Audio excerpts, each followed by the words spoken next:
अहम खबर दें आपको, तोशाखाना केस एडिशनल सेशन जज की अदालत में समाअत। इमरान खान के वकील ने इस्लामाबाद हाई कोर्ट का वारंट बहाली का फैसला पढ़कर सुनाया। इस्लामाबाद हाई कोर्ट का फैसला अब तक अदालती तरीक़ाकार से सेशन अदालत को मौसूल नहीं हुआ। जज की जानिब से ये रिमार्क्स दिए गए। तफसीलात जान लेते हैं बोल न्यूज़ के नुमाइंदे एहतिशाम अली अब्बासी से। एहतिशाम, आगाह कीजिए। जी, तोशाखाना केस की समाअत डिस्ट्रिक्ट सेशन कोर्ट में हुई है। गुज़श्ता रोज हाई कोर्ट से ऑर्डर हुआ था कि मुतल्लिका अदालत से रब्ता किया जाए। ख्वाजा अदालत में पेश हुए।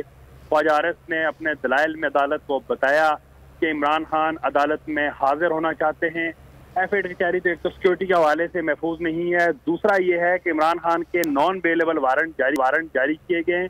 वारंट जो नॉन बेलेबल नाकाबिल जमानत वारंट जारी किए गए उनको मनसूख किया जाए, बेलेबल वारंट जारी किए जाए। ये ऑप्शन दिया गया अदालत को, या अंडरटेकिंग ले ली जाए। इमरान खान 18 तारीख को इस्लामाबाद में पेश होंगे अदालत में। इस हवाले से जज ने रिमार्क सुने और जज ने ये रिमार्क दिए कि अभी तक हमें हाई कोर्ट का ऑर्डर जो है वो मौसूल नहीं हुआ।